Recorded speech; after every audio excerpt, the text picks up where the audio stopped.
audimo staklės buvo, tai kažkas kažką audė tikriausiai. Bet jūs matėt jas jau nebedirbančias tas stakles?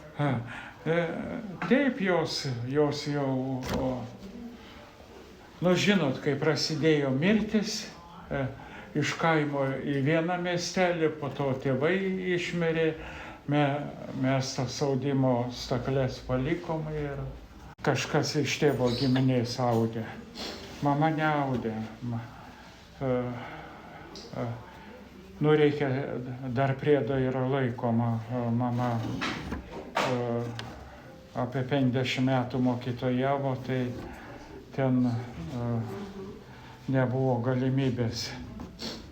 Mes tokias tetas turėjom, tai man atrodo,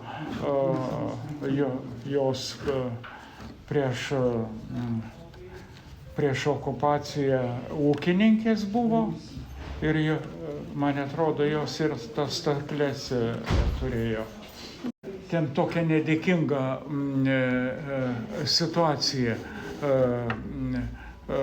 Po pirkimo praėjo ar 1,5 metų, ar 2 metai, dabar gerai nežinau, dingo rublis.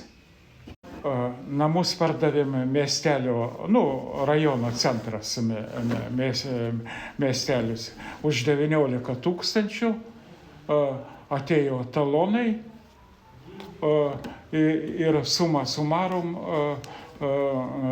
gavosi taip, kad mama tuos 18 000, sako, 9 000 laidotuvėmis, 9 000 jūs pasidalinkit, mūsų 7 vaikai.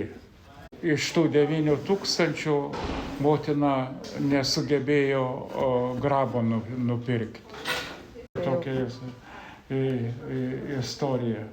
Nors siūliau, neparduokim, užkalkim langus ir atvažiuosim kitą vasarą atostogauti. Ne, kažkam tai reikėjo 1 000.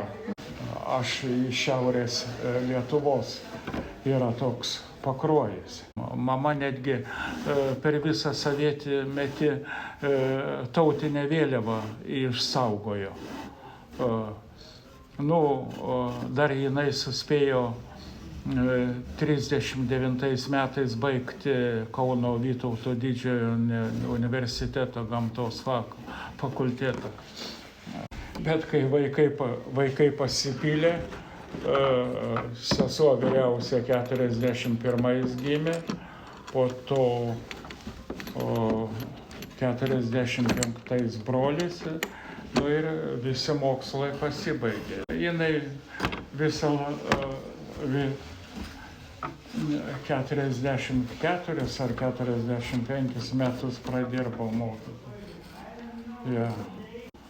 Pirmą laidą išleido Pakruojo vidurinėje mokykloje, kaip direktorė dar buvo. Bet po to į partiją nestojo, tai tada ir pasibaigė direktoriavimą. Jeigu atmetus 35 metus atgal, tai padovanočiau stakles. Būkit sveikuti. Ir jūs taip pat.